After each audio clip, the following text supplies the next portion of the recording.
everybody. Today I want to talk about friends. I want to talk about old friends, young friends, new friends, friends that have kind of stood the test of time, and how I think they help not only me, but how I think they help everybody. And also, I'll throw in some ideas if you don't have friends in your area, or if you've kind of transitioned into a spot where maybe you had to purge some friends. That's okay. But let me start with a couple of my best friends. And one of my friends, I have known, one of my very best friends, I've known since fourth grade. And she has a disability, and she's amazing. Honestly, one of the most amazing humans I've ever met. And she said to me one time, she said, "You are my only friend who's a Christian." And I was like, "You know tons of people who are Christians." And she said, "You are focusing on the wrong word. You are focusing on Christian, and I am focusing on friend." And the thing about that kind of struck me was, I know there's this weird perception right now about like this faith, that faith, blah, blah, blah. Frankly, it all annoys me. Like, I don't understand why we can't just all be good and kind and decent human beings to each other. Like, I don't understand why this is this whole thing. And even some of my own friends, frankly, that I was pretty close to, have sort of their own beliefs. And because their own beliefs are so rigid, it's been just a weird world, right? Where we haven't been able to have just a conversation. So when I think about this friend that I was talking about, she always has the greatest advice. You know, she's always so grateful. And so what I have learned about having a friend for that long is that the beauty of friends you've had for most of your life is they know you're garbage, right? Like, they know all of the things you've been through. Those are the people that you can have the most open and honest conversations with, and they love you anyway. So if you have someone like that in your life, man, like, don't let them go. They are just amazing. The other one of my really close friends I'm going to talk about, and if I'm not mentioning you, please know I'll talk about you another time. Like, I have a lot of really, really good friends. But my other friend is named Tiffany, and she and I met, we were dating friends when we were in college, and then she and I kind of kept their friendship and didn't keep the guys. So the nice thing about my friend Tiffany is, so she and I are very close. Like, we probably talk the most of my best friends, and if not, you know, if we kind of go through a spell where we haven't talked for a while, we just pick right back up. So the things that I have learned from Tiffany is she had just a different, very different upbringing. And what I've learned from her is there is value in being engaged in your friends' families if you're able to do that. So in this case, like, her family taught me some really good manners that, quite honestly, I didn't have until my mid-20s. They taught me to like, write thank you notes, and to do little things for others, and to just follow up in ways that I didn't grow up with. So, you know, thanks, Tiff. Man, I love you. Another one of my friends I want to talk about is a woman I've been friends with for a long time, but we kind of became friends a little later in my life, but, you know, still fairly young. That's my friend Lene.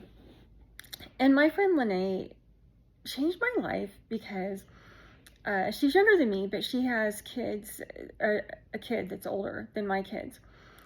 And she was one of the first people that was younger than me, but she is wise. And she is just such a totally good human being, that what I learned from her is that there are people who are younger, there are people who are older, that type of thing. But I learned from her to just really sit back and listen, because it's not necessarily how many years of experience you have, it's what you've experienced.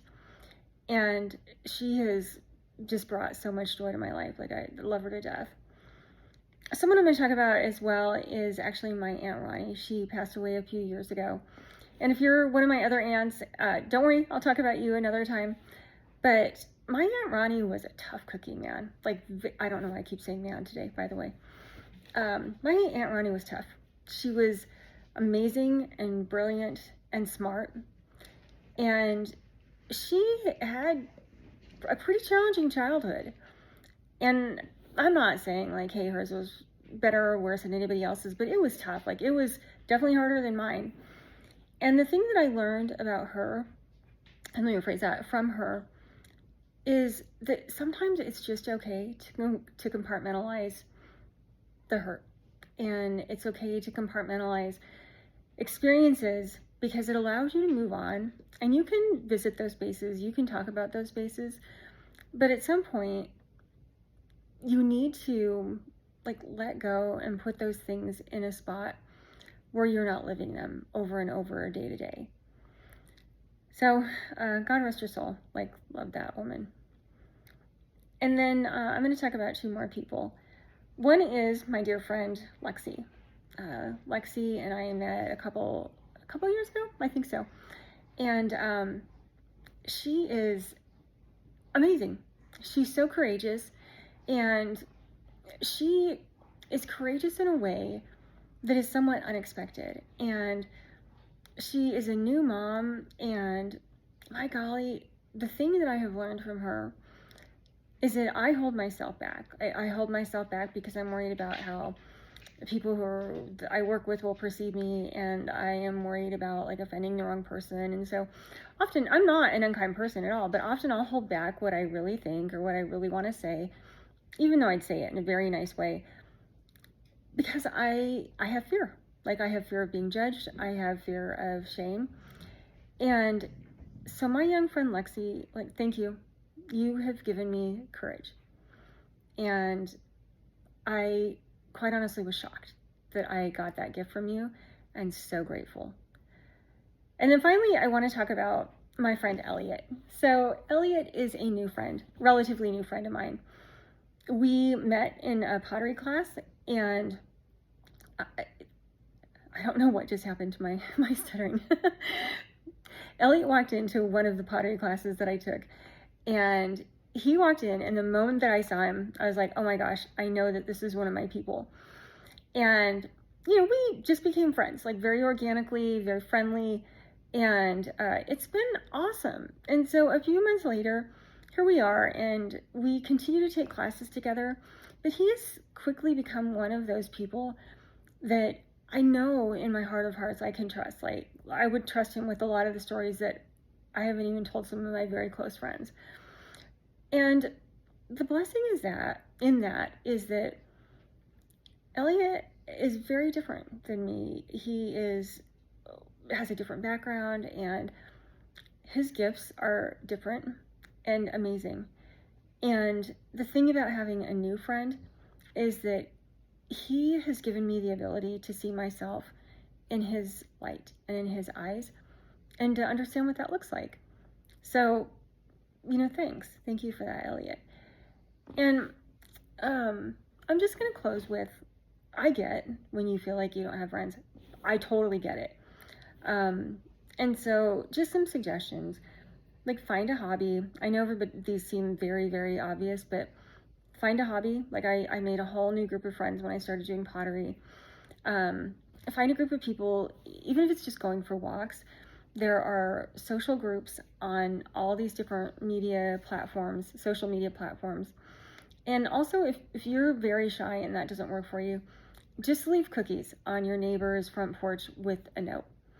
I've done this a couple times, and it opens the door for your neighbors to have conversations with you. And it doesn't have to be cookies, obviously, but it's a way to just start embedding and engaging in your own neighborhood, which helps a lot as well. And then finally, I think just be open.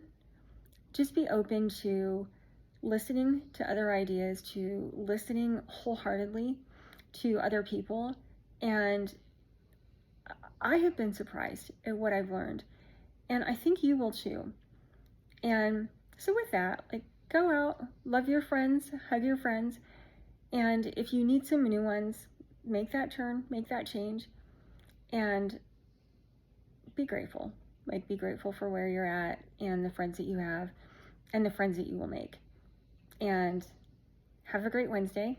I hope that this has been insightful. Bye now.